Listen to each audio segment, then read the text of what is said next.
Noong 2012, noong ako ay isang leader sa iglesia, nahatak at nailigaw ni Jiang Xin ang ilang kapatid upang makipagkompetensya para sa posisyon sa pamumuno.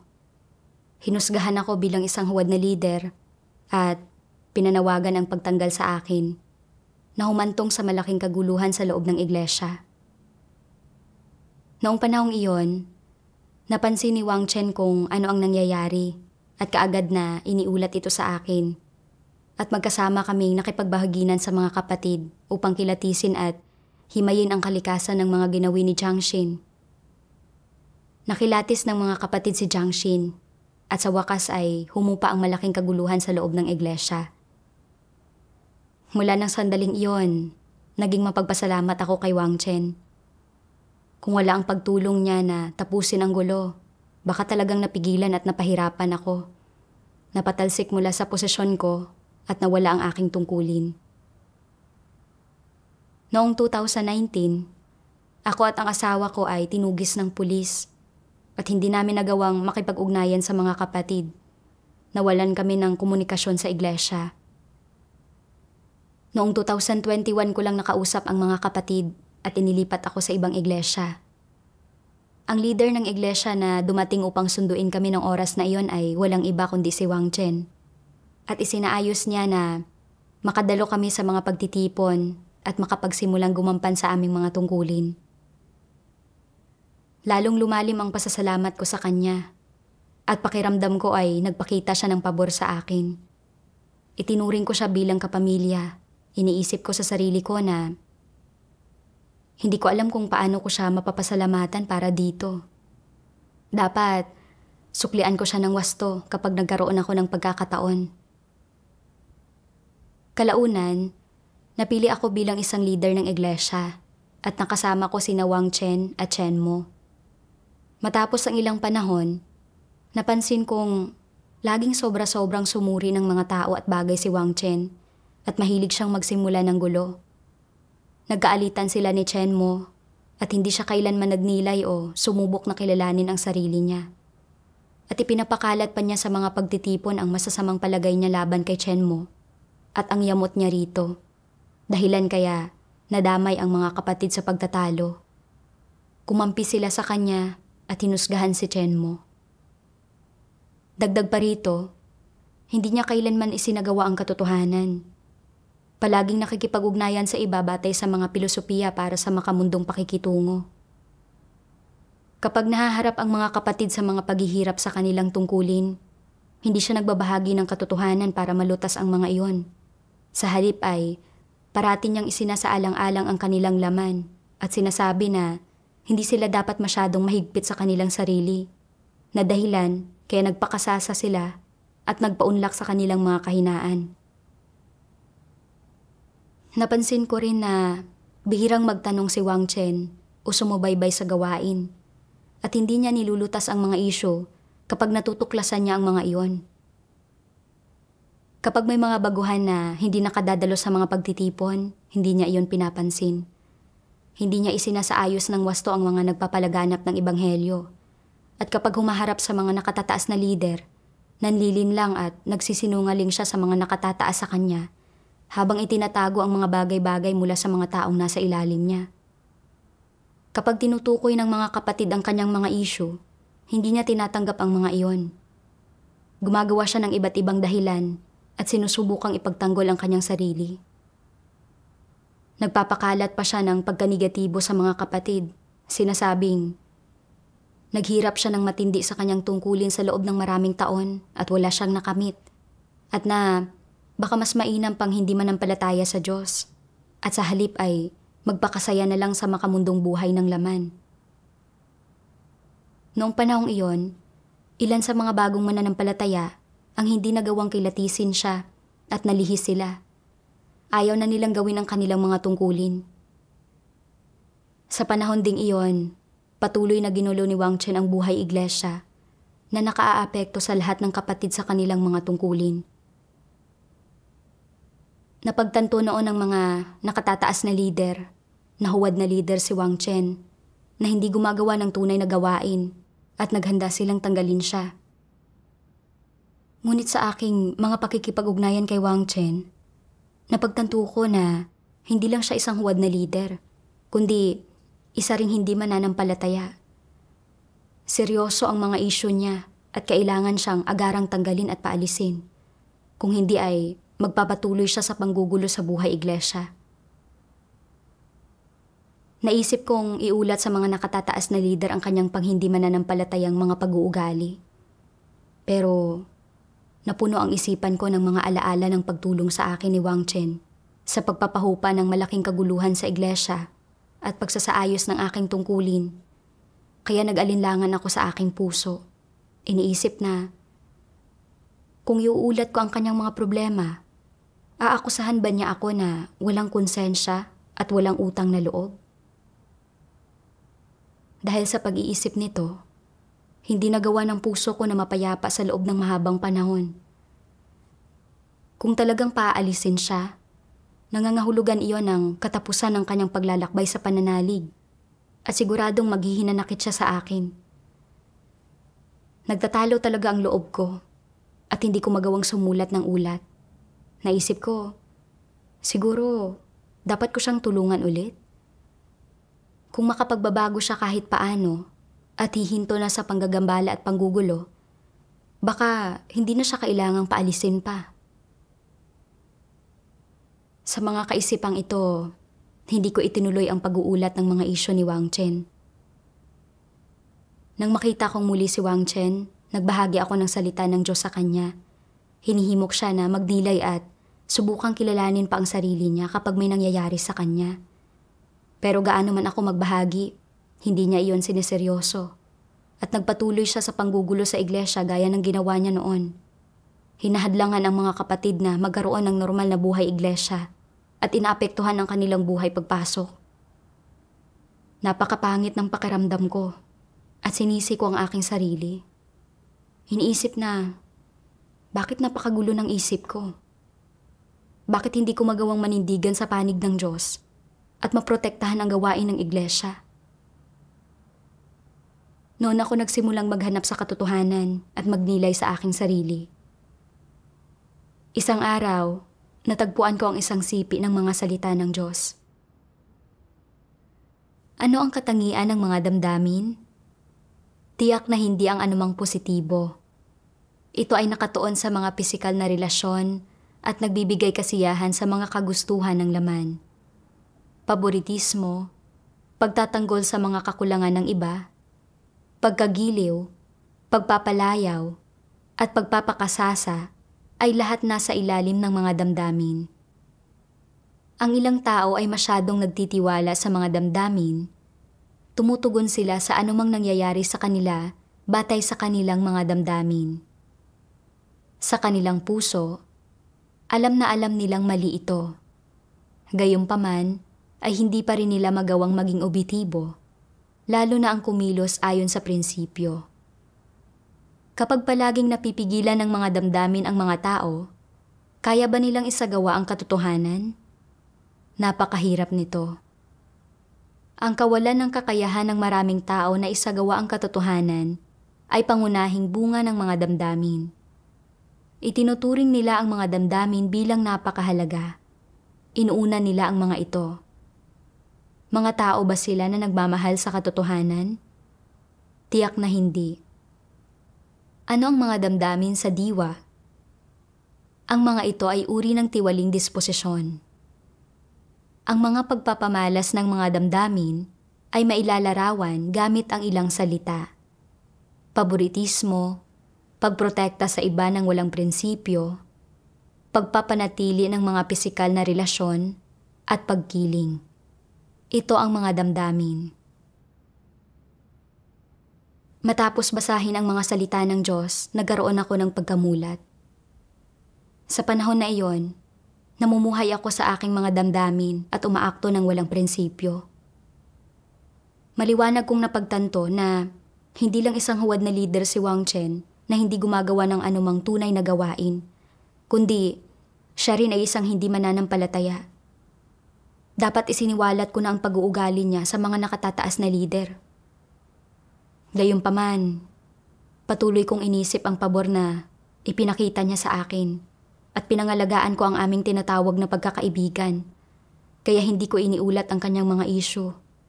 Hinayaan siyang magpatuloy sa paggawa ng kasamaan sa iglesia at sa panggugulo sa buhay iglesia.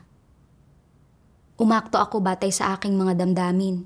Ipinagtatanggol at pinagtatakpan siya.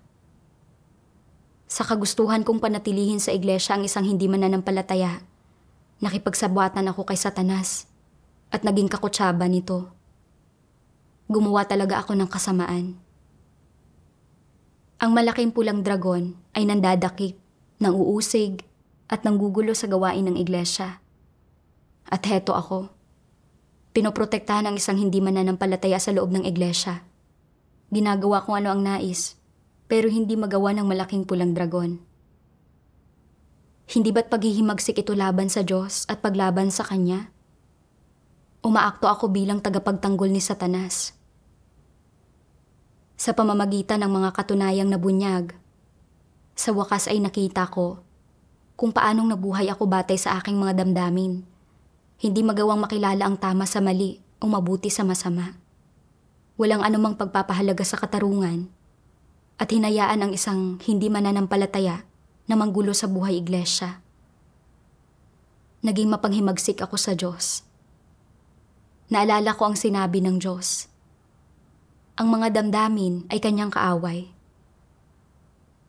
Nakaramdam ako ng matinding pagsisisi at paninisi sa sarili. At nagpa siya akong iulat sa mga nakatataas na lider ang mga isyu ni Wang Chen. Ilang araw pagkatapos, nang dumating ang mga nakatataas na lider para tanggalin si Wang Chen, iniulat ko ang kanyang sitwasyon. Matapos ang beripikasyon, nalaman nilang totoo ngang hindi mananampalataya si Wang Chen. At ipinasulat nila sa akin ang mga pag-uugali niya para makatulong sa paglilikom ng kanyang mga material para sa pagpapaalis. Nang maisip ko si Wang Chen na pinapaalis, hindi ko maiwasang maalala ang lahat ng mga pagkakataon na tinulungan niya ako noon. At naisip ko, pinakitaan niya ako ng pabor. At ngayon, gagawa ako ng isang pagsusuri para mapaalis siya. Kapag nalaman niya ang tungkol dito, aakusahan ba niya ako na gumaganti ng puot sa kabutihan at walang konsensya? Paano ko siya haharapin pagkatapos? Pero nang maisip ko ang mga pagpapamalas niya ng pagiging hindi mananampalataya, ang kamalayan ko sa konsensya ay nagsasabing dapat kong sundin ang mga prinsipyo at ilista ang kanyang mga pag-uugali. Gayunpaman, hindi ko malampasan ang panloob na balakid na ito at nadama ko na nasa isang mahirap akong kalagayan. Habang mas pinag-iisipan ko ito, mas matindi ang sakit na nararamdaman ko. At nakaramdam ako ng kadiliman at ng panghihina sa loob. Kaya, matapos magpaliban ng lampas 10 araw, hindi ko pa rin naisulat ang mga pag-uugali ni Wang Chen. Sa panahon na ito, nagdusa ako sa matinding pagsakit ng ngipin at minsan, sa sobrang sakit ay pinagpapawisan ako. Hindi ako nangahas kumain at hindi ako makatulog. Napagtanto ko na baka ito ang pagdidisiplina ng Diyos at nanalangin ako sa Diyos. O Diyos, hindi mananampalataya si Wang Chen at dapat ilista ko ang kanyang mga pag-uugali at paalisin siya ayon sa mga prinsipyo. Pero kapag naiisip ko ang pabor na ipinakita niya sa akin, ayaw kong magsulat. Napakamapagmatigas ang puso ko. Napakamapaghimagsik. O Diyos, gusto kong bumalik sa iyo. Pakiusap, bigyang liwanag mo ako at gabayan mo ako na makilala ang sarili ko upang manatili ako sa mga prinsipyo at maprotektahan ang mga interes ng iglesia. Pagkatapos, patuloy akong nagnilay. Iniisip na, ano ba ang pumipigil sa akin para manatili sa mga prinsipyo at maprotektahan ang mga interes ng iglesia? Sa isang pagtitipon, natagpuan ko ang sagot sa mga salita ng Diyos. Sabi ng makapangyarihang Diyos, sa kaibuturan ng puso ng mga tao, marami pa ring kuro-kuro at imahinasyon sari-saring kaisipan, mga pananaw, at mga laso ng tradisyonal na kultura, at maraming bagay na mapanlaban sa Diyos. Ang mga bagay na ito ay nakatago sa kalooban nila, hindi pa naisisiwalat. Ang mga ito ang pinagmula ng mga pagbubunyag ng kanilang mga tiwaling disposisyon, at ang mga ito ay nagmumula sa loob ng kalikasang diwa ng tao. Iyan ang dahilan kung bakit, kapag may ginawa ang Diyos na hindi naaayon sa mga kurukuro mo, ay lalabanan mo siya at sasalungatin. Hindi mo maiintindihan kung bakit kumilos ng gayon ang Diyos. At bagamat alam mong mayroong katotohanan sa lahat ng ginagawa ng Diyos at nais mong magpasakop, hindi mo iyon magawa. Bakit hindi mo magawang magpasakop? Ano ang dahilan sa iyong pagsalungat at paglaban? Ito ay dahil maraming bagay sa mga kaisipan at pananaw ng tao ang laban sa Diyos, laban sa mga prinsipyo sa pagkilos ng Diyos, at laban sa kanyang diwa. Mahirap para sa mga tao ang magkamit ng kaalaman tungkol sa mga bagay na ito. Sinasabi ko ang lahat ng ito upang mapagtanto ng mga tao na ang ugat at ang diwa ng mapaghimagsik na kalikasan ng tao ay pangunahing nagmumula sa mga kaisipan at pananaw ng mga tao na hinuhubog ng edukasyon na kanilang tinatanggap mula sa pamilya at lipunan at gayon na rin mula sa tradisyonal na kultura.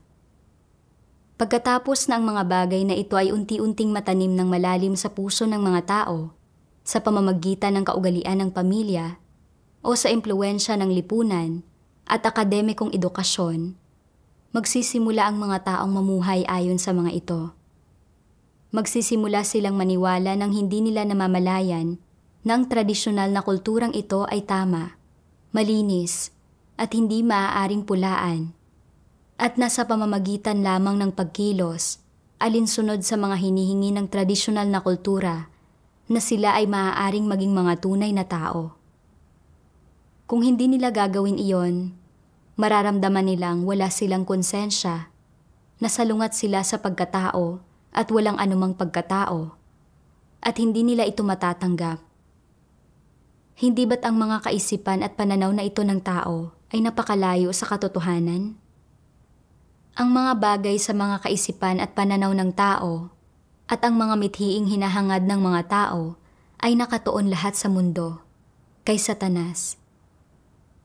Ang hinihingi ng Diyos na hangarin ng tao ang katotohanan ay nakatuon sa Diyos, sa liwanag.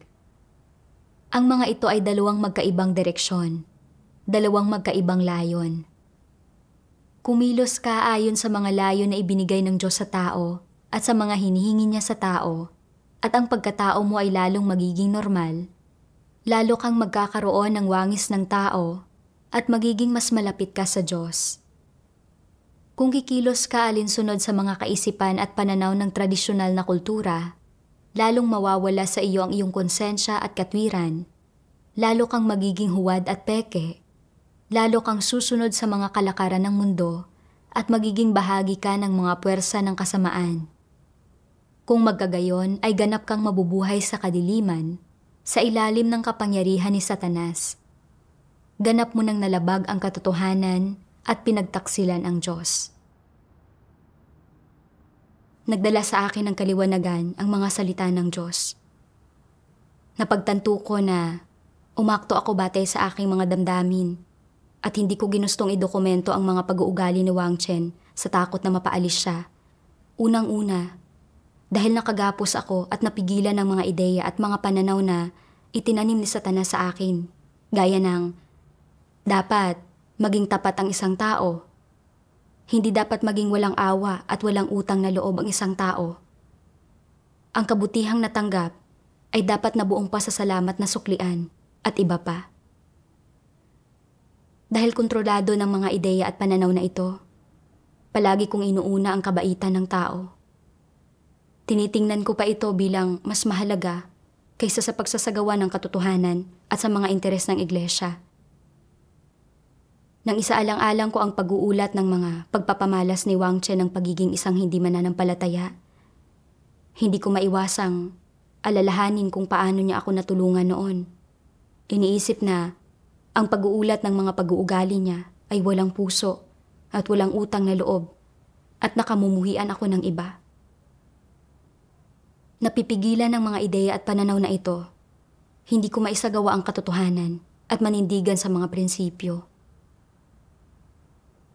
Kahit noong ipinalista sa akin ng mga lider ang mga pag-uugali ni Wang Chen, nag-alangan ako dahil sa pabor na ipinakita niya sa akin. Hinayaan siyang magpatuloy sa paggawa ng kasamaan at sa panggugulo sa mga kapatid sa iglesia. Ang iglesia ay isang lugar para magampanan ng mga kapatid ang kanilang mga tungkulin at maghangad ng katotohanan. Sa agarang pagpapaalis lamang ng mga hindi mananampalataya mula sa iglesia, mapangangalagaan ang buhay iglesia ng mga kapatid. Ang pagsusulat tungkol sa mga pagpapamalas ni Wang Chen ng pagiging isang hindi mananampalataya ay pagsasagawa ng katotohanan at isang positibong bagay. Pero tiningnan ko ito bilang pagtataksil at hindi pagkakaroon ng konsensya. Hindi ko talaga mapag-iba ang mabuti sa masama. Umaunawaan kung ano ang iibigin at ano ang kapupuotan. At wala talaga akong anumang prinsipyo o paninindigan. Kung agad kong iniulat ang mga problema ni Wang Chen, baka mas maaga pa siyang napaalis sa iglesia. Pero dahil hindi ko isinagawa ang katotohanan at pinrotektahan ko siya, nagpatuloy siya sa panggagambala at panggugulo sa iglesia na nagdala ng mga kawalan sa buhay pagpasok ng mga kapatid at nagpaantala rin sa gawain ng iglesia. Bilang isang leader, hindi lang ako nabigong isaalang-alang ang mga buhay ng mga kapatid o protektahan ang mga interes ng iglesia. Pinagtakpan ko rin si Wang Chen batay sa mga damdamin, nagpakita ng katapatan at konsensya sa isang hindi mananampalataya. Hindi ako tumanaw ng utang na loob at nag-alok ng tulong sa isang tagalabas. Gumanap bilang kampo ni Satanas. Dati, nabuhay ako sa mga ideya at pananaw na itinanim sa akin ni Satanas. Iniisip ko na naging marangal at tapat ako. Ngayon ko lang napagtanto na ang mga ideya at mga pananaw na ito ay kumukontra sa Diyos. Pinigilan ako ng mga ito na isagawa ang katotohanan, kapalit ng aking konsensya at katwiran at inalis ang aking pagkatao. Sa pamumuhay ayon sa mga ideya at mga pananaw na ito, maaari lang akong gumawa ng masama, lumaban sa Diyos, at maitaboy at maitiwalag ako ng Diyos. Kung hindi dahil sa napapanahong disiplina ng Diyos sa pagkakaroon ko ng karamdaman, hindi ko pa maiisipang pagnilayan ang sarili ko. Hindi na ako makapagpapatuloy pa sa paghihimagsik. Kailangan kong bumulik agad sa Diyos. Nagbasa ako ng isa pang sipi ng mga salita ng Diyos na nakatulong sa akin para mabago kahit papaano ang mga nakalilin lang kong pananaw. Sabi ng makapangyarihang Diyos, kung minsan, gagamitin ng Diyos ang mga serbisyo ni Satanas upang tulungan ang mga tao. Ngunit kailangan nating siguraduhin sa Diyos tayo magpapasalamat sa gayong mga pagkakataon at hindi tayo magsusukli ng kabutihan kay Satanas. Ito ay usapin ng prinsipyo.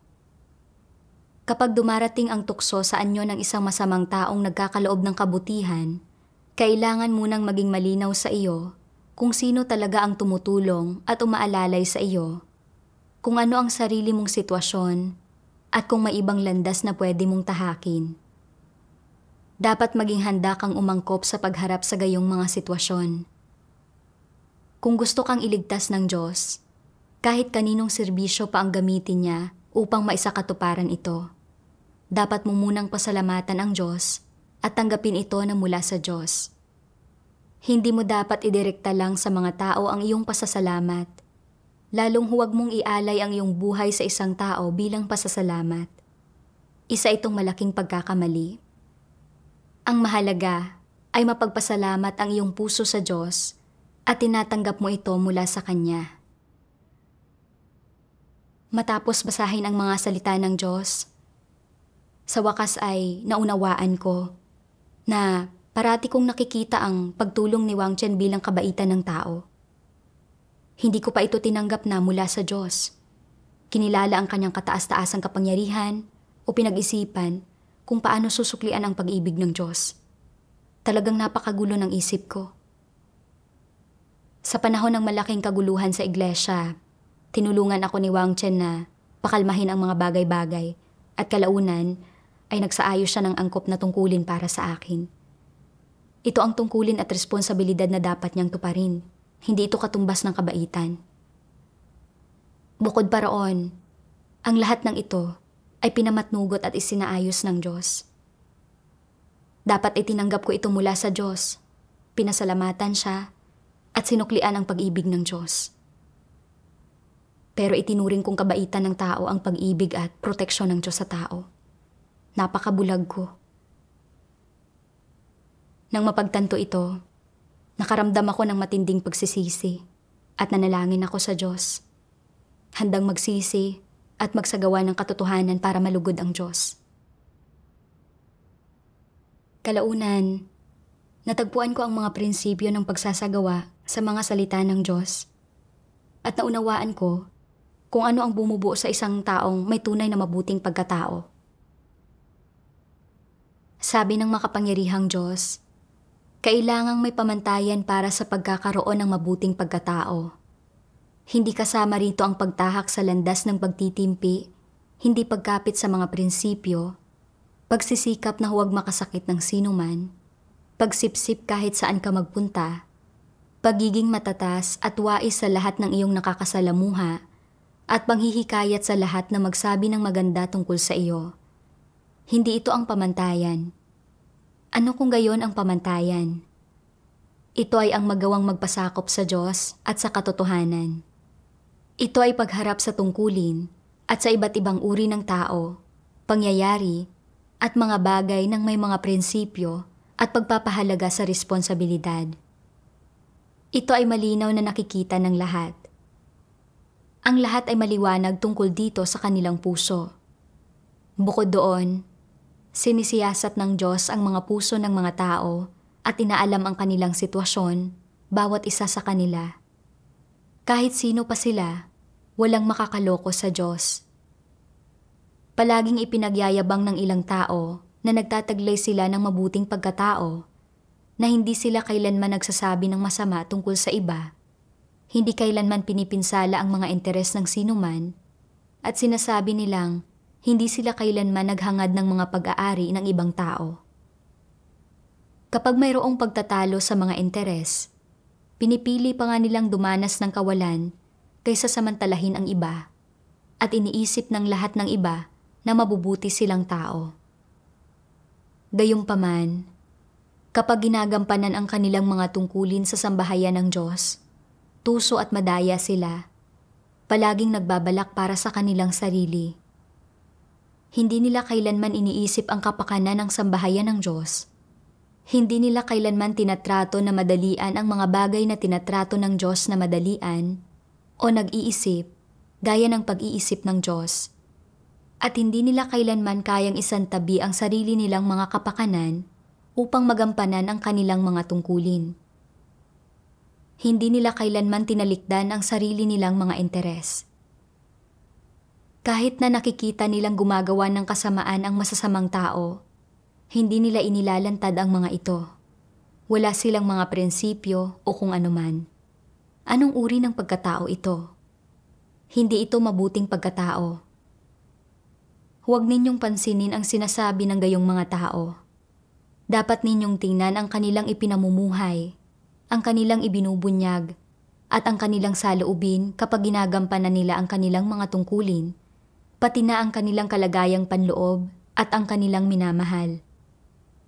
Kung ang pagmamahal nila sa sarili nilang kasikatan at pakinabang ay nakahihigit sa kanilang katapatan sa Diyos, kung ang pagmamahal nila sa kanilang sariling kasikatan at pakinabang ay nakahihigit sa mga interes ng sambahayan ng Diyos, o kung ang kanilang pagmamahal sa sarili nilang kasikatan at pakinabang ay nakahihigit sa konsiderasyong ipinapakita nila para sa Diyos, nagtataglay ba ang gayong mga tao ng pagkatao?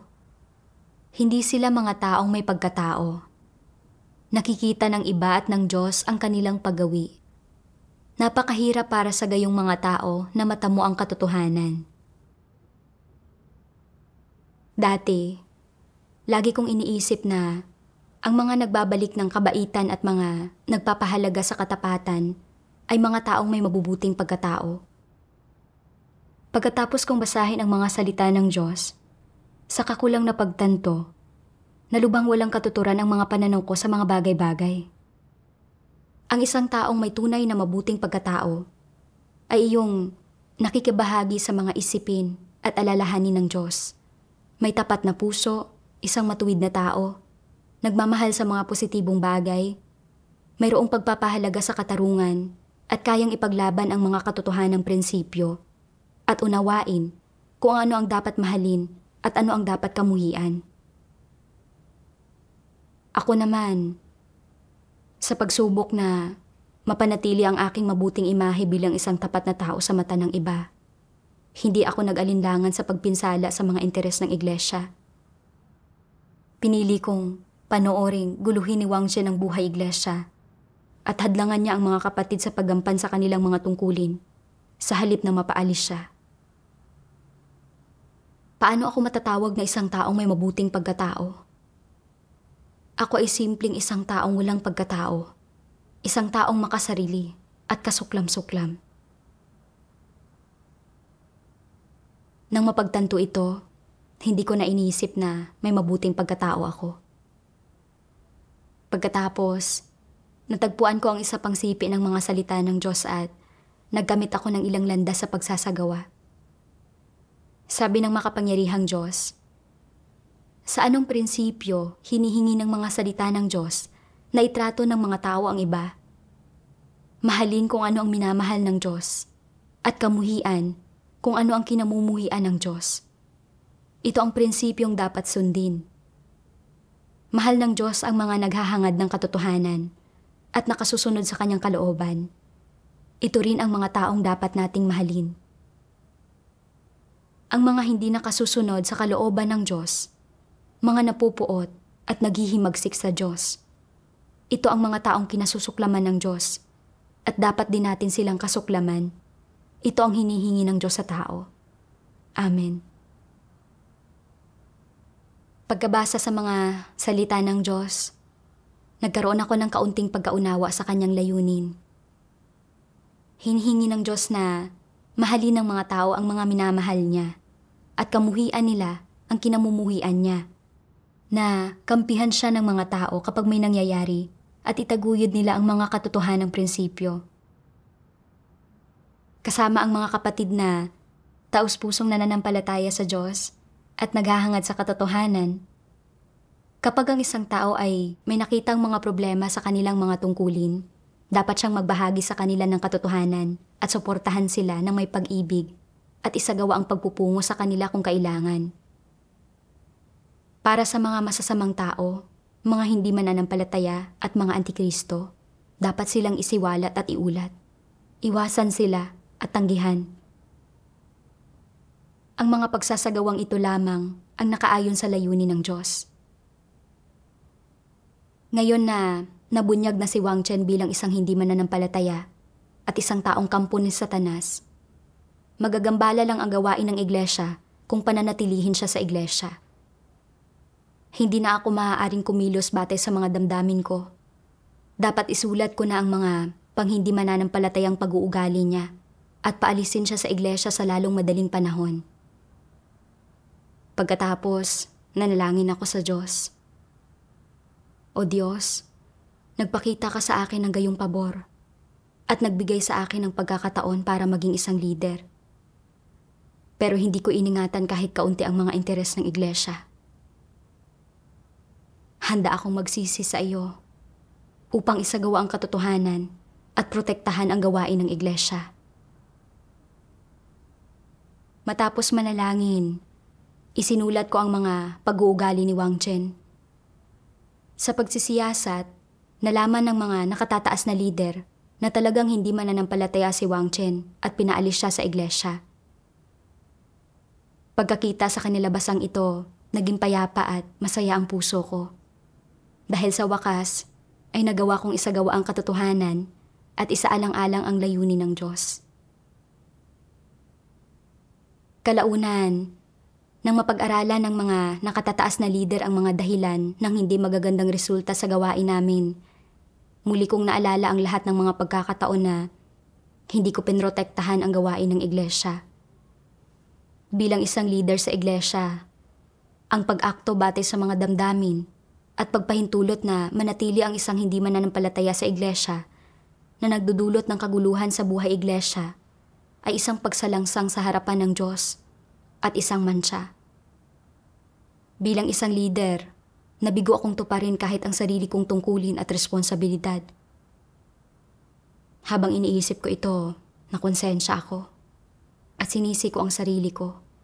Iniisip na hindi ako karapat-dapat na maging isang leader sa iglesia. Kaya sinabi ko sa nakatataas na leader na magbibitiw na ako sa posisyon. Pagkarinig nito, nagbahagi sa akin ang nakatataas na leader. Sinasabi na, hinahatulan at ibinubunyag ng Diyos ang mga tao para dalisayin sila mula sa mga satanikong disposisyon sa loob nila na lumalaban sa Diyos, upang hayaan silang magkaroon ng tunay na pagsisisi. Ito ang taimtim na layunin ng Diyos. Huwag ninyo siyang ipagkamali. Totoong nagpapasalamat ako sa Diyos. Noong mapagmatigas ako at mapanghimagsik, dinisiplina ako ng Diyos sa pamamagitan ng karamdaman upang mapagnilayan ko ang aking sarili. At ngayon, nang maipakita ko na ang kaunting pagnanais na magsisi, nagpakita ng habag sa akin ang Diyos. Binigyan ako ng pagkakataong ipagpatuloy ang paggawa ko ng aking tungkulin. Naantig ako ng husto rito. Sa pamamagitan ng karanasang ito, nakita ko na marami sa mga pananaw ko sa mga bagay ay hindi nakaayon sa katotohanan at na ako ay lubhang nangangailangan ng paghatol at pagdadalisay ng Diyos.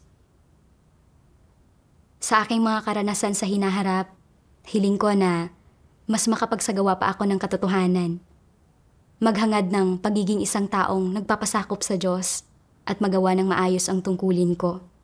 Salamat sa Diyos.